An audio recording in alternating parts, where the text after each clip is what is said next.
Join the coven.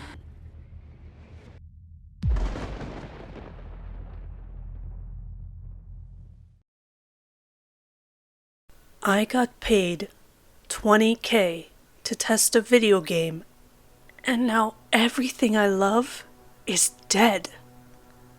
A story written by nslewis. My buddy Steve was a genius at making money without doing anything.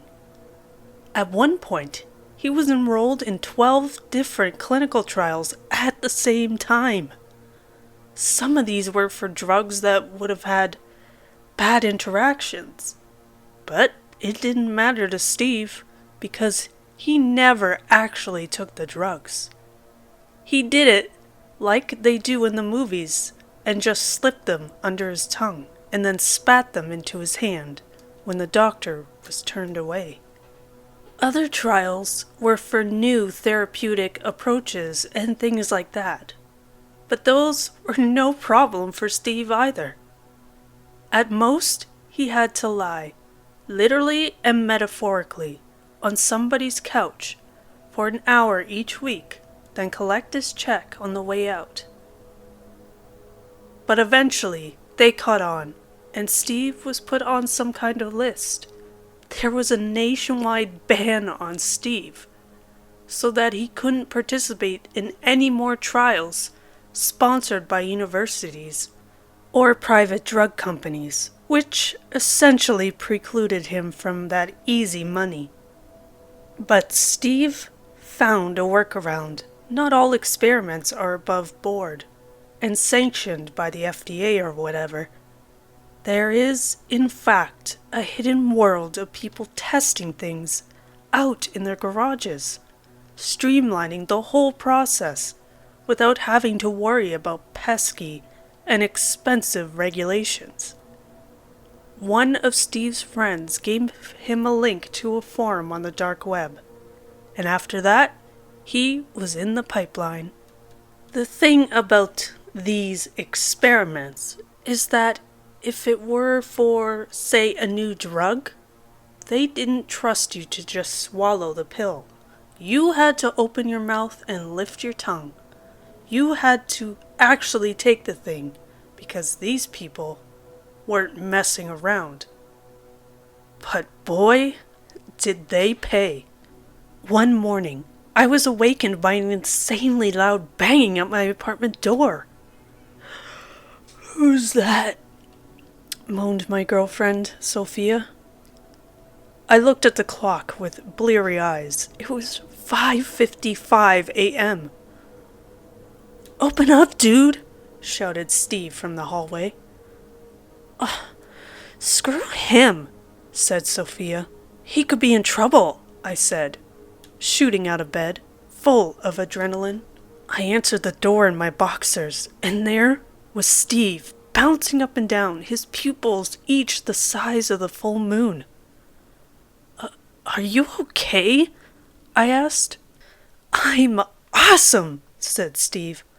"Holy hell, dude, the stuff, they gave me $1,000 to take one freaking pill, and it rules so much. It feels so good. Oh my God, Jay, oh my God."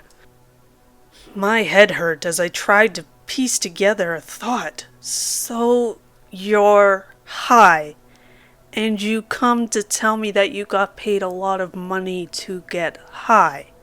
I felt a surge of rage welling up deep inside of me. Yes, I mean no. Look, man, you're my best friend. I love you. I love you so much. I want to... No, listen, I came here because look, there's money, a lot of money, for me and for you. $20,000 for a video game. To play a video game or something, dude. 20 grand. To play a video game for a few hours. Look, I'm just telling you this because I love you.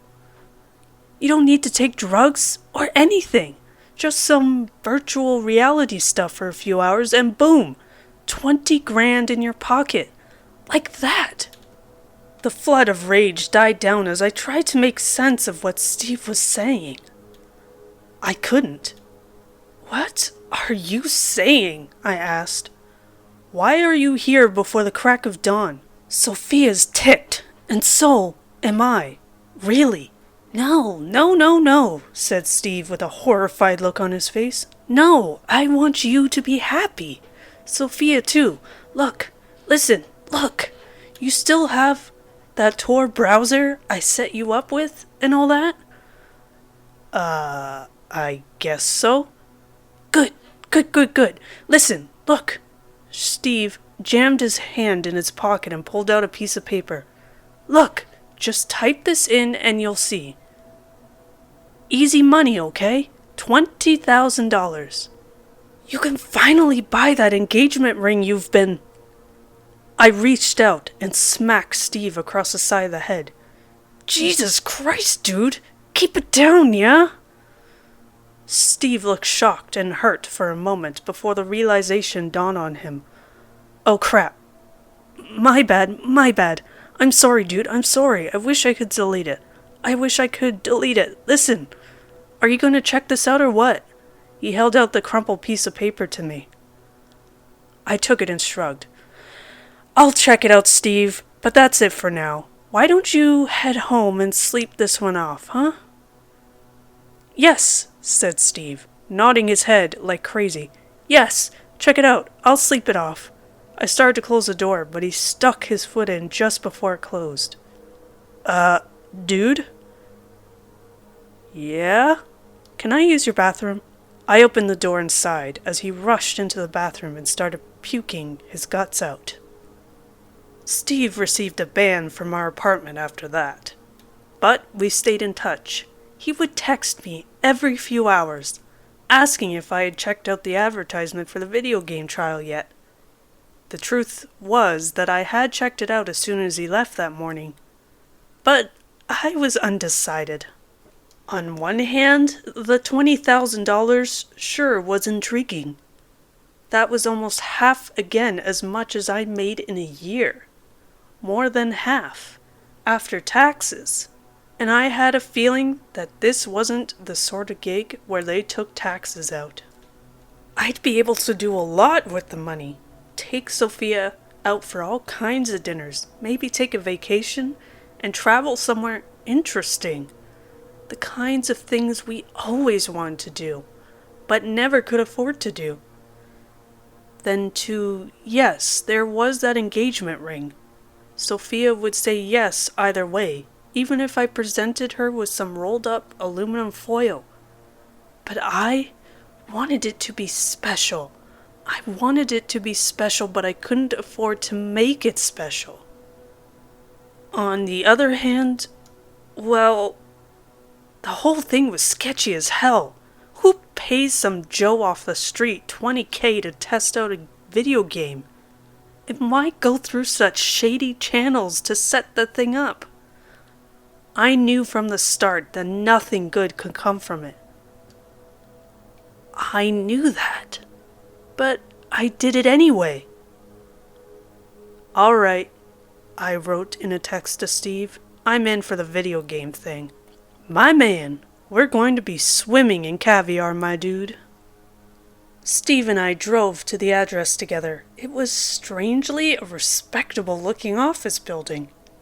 We went up to the entrance and looked at the map of the building.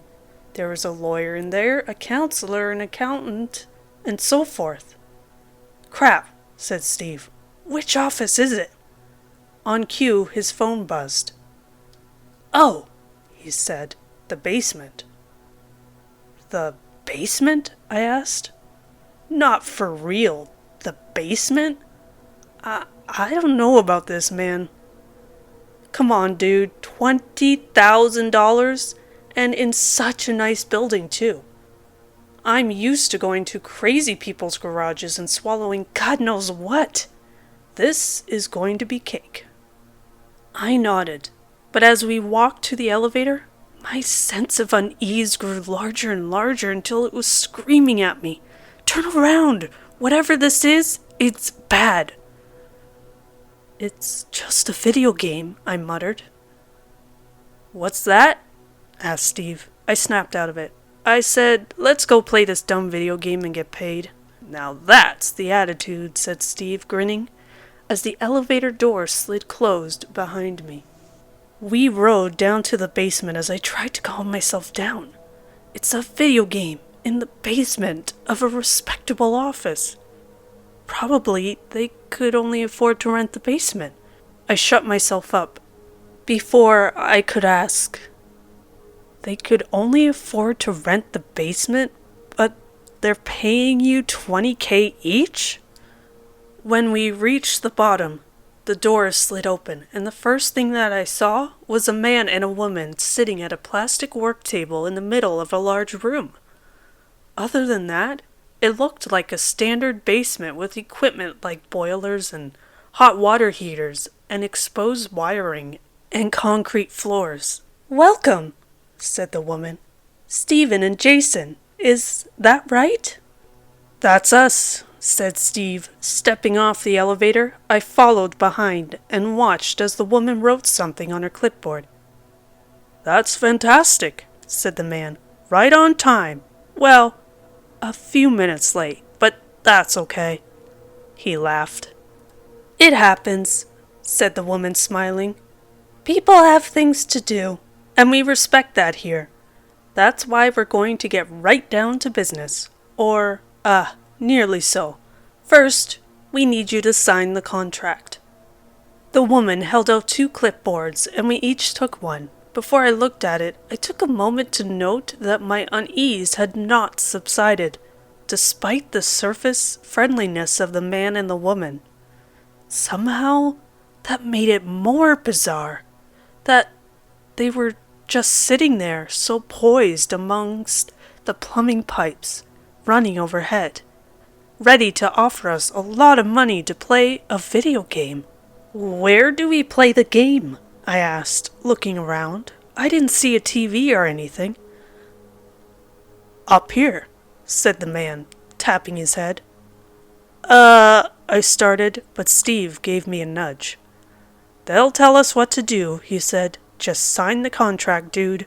He scrawled some information into a few boxes and dashed off a signature, while I read more closely.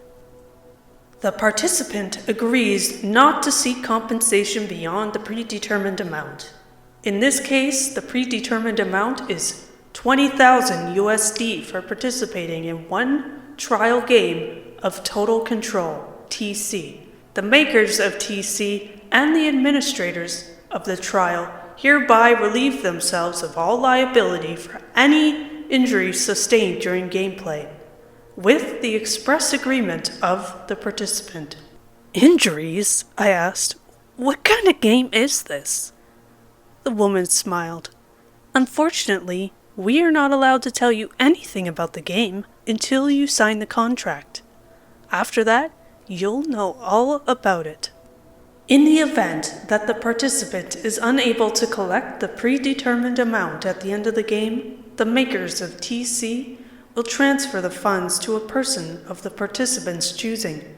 The following box is for the participant to note the name and address of the next of kin." "So, you're saying that if we die, you'll give the money to somebody that we choose?" I asked. Is that right?" "That's right," said the man. If we die while playing your game," I stressed. I turned to Steve. "This is nuts."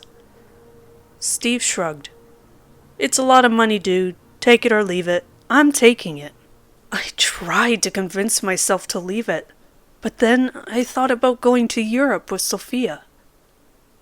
I wrote her name in the next of kin box, and then signed the form. I handed the clipboard back to the woman, who scanned it over.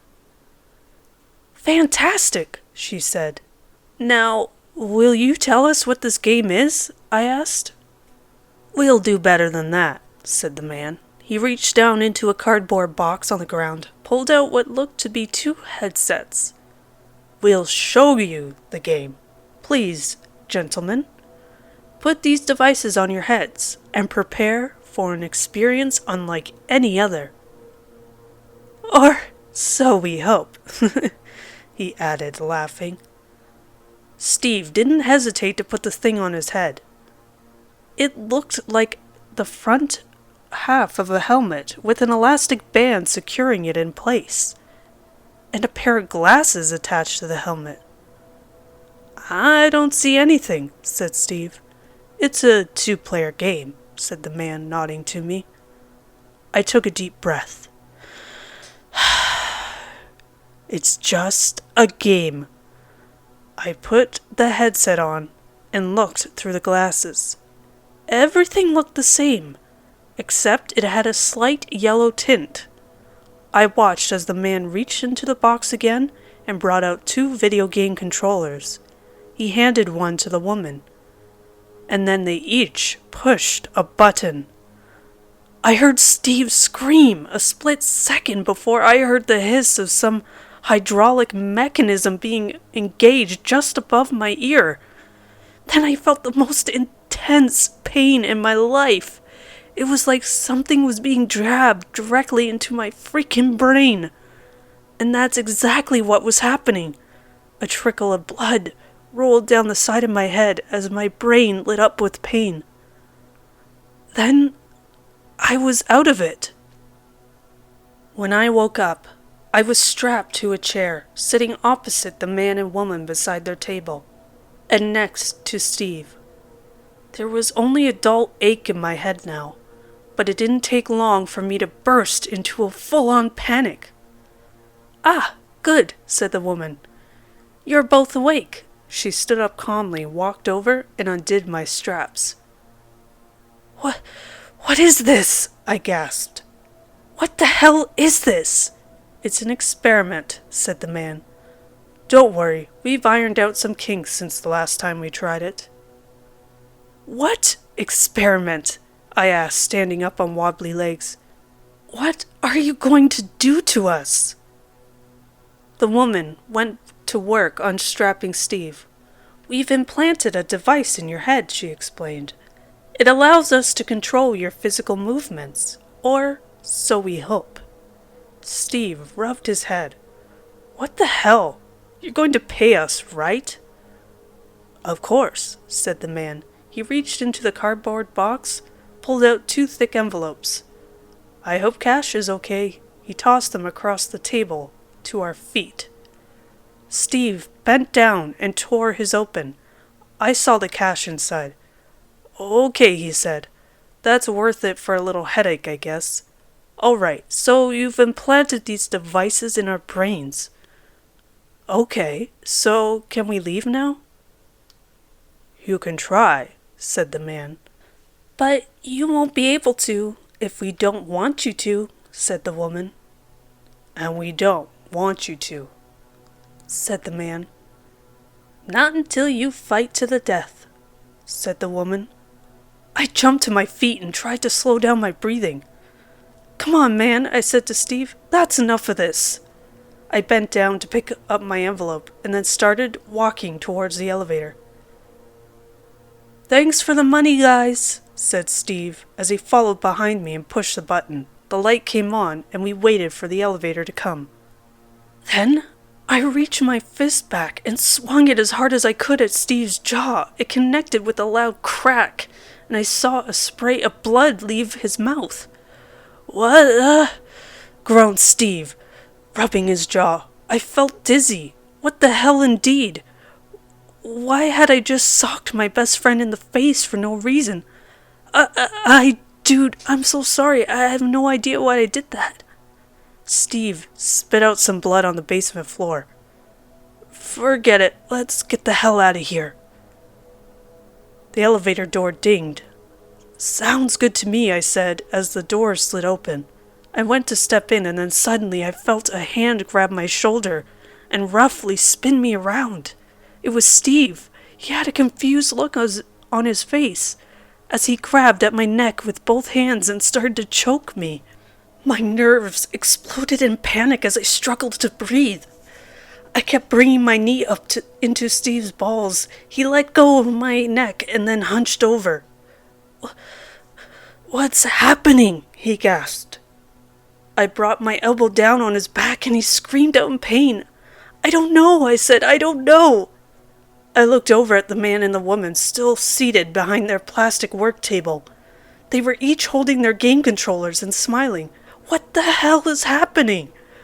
The woman pushed a button and suddenly Steve lunged at me, driving his shoulder into my gut. We hit the ground together, my elbow taking the brunt of the impact. "I'm so sorry," cried Steve. "I can't stop it."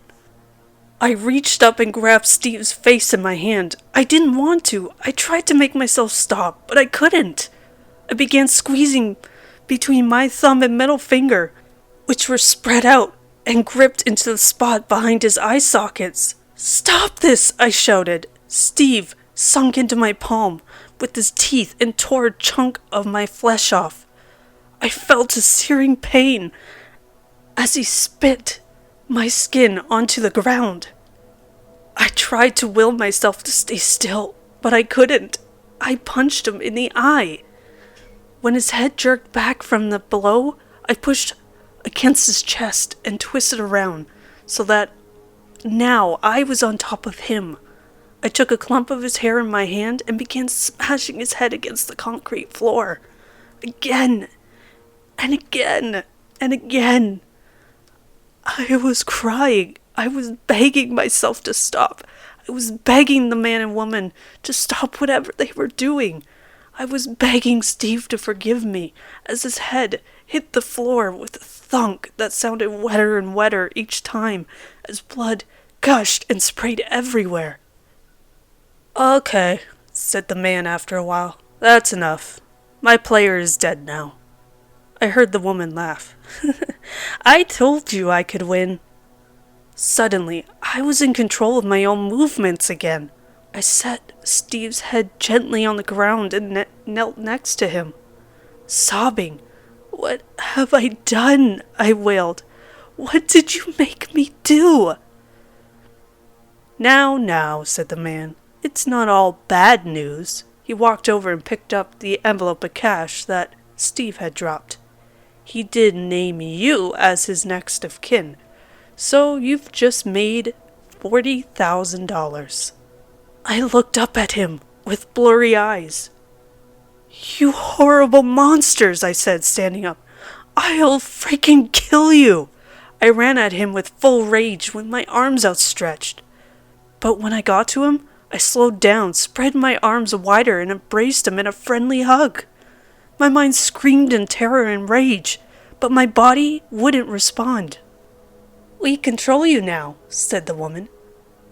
"We're happy to let it go at this. You've served our purpose as a beta tester. We'll let you get in that elevator with your money, and you'll never hear from us again, if you honor your contract. Do you remember your contract? There's a copy of it in your back pocket. There's one bit that you should pay careful attention to. The bit about how you are never to tell anything close to what happened here. Don't worry about coming up with an explanation for your friend. We'll take care of that. All you have to do about this is literally nothing. Don't say a word. You're probably best forgetting it ever happened." "There's a hose in the corner," said the man. "Clean yourself up. Take your money and leave." I did that. I just wasn't sure if I was the one doing it. After I killed Steve, my life fell apart. Of course it did. I knew that I wasn't in control of my actions at the time, but that didn't help at all. I watched the life leave his eyes, and I had gone on smashing his head against the concrete again and again, well after he was dead. I had nightmares about it every night, and the worst part was that I couldn't tell anybody about it. What was I supposed to do? Turn myself into the police for murdering my best friend, literally against my will? How would that help anything? I wanted to tell Sophia. I wanted to tell her so badly, but I couldn't. Those people had put the fear in me. We started doing fancy things together with the money, like going out to eat. But it was no good. It was like part of me had died when Steve had died, when I bashed the life out of him. Sophia didn't want fancy dinners and all the things that money can buy. She wanted me. But I wasn't there anymore. I started drinking more and more. I considered ending it all. Not seriously at first. But as time went by, it seemed more and more like a viable option. Anything to stop that never-ending guilt and grief. For her part, Sophia stuck with me for longer than could have been hoped for. But finally, it got to be too much. It was clear enough that things were over well before the night we lay in bed together after yet another failed attempt at making love. "I can't do this anymore, Jay," she said. "I love you, but something changed after Steve's accident. I know that he was your best friend and it tore your heart out. But what about life? What about me? You didn't die. I didn't die. We're still here, and I can't do this anymore. It's been 3 months, and I don't think I've heard you laugh once. I'm not blaming you, and I can't tell you how much I've wanted to be able to do this. It's my failure, really. But like I said, we're still alive, and I want to live while I can, and I want you to live too." I clenched my jaw, trying to fight back the tears. I tried to think rationally. If you really love her, you'll tell her to back off. But I didn't. "I have to tell you something," I said. Then, as my soul screamed in horror, I smothered her with a pillow. I've been in bed with Sophia's corpse for 2 days now. Yesterday, I got a text. "We have gathered all the data we need. Your contract has been fulfilled. Your unit has been deactivated. We thank you for your participation and wish you the best of luck." I don't know what to do. I'll start here by typing this out. My name is Jay, and I killed my best friend and the love of my life. But I wasn't in control of my body at the time. Where do I go from here?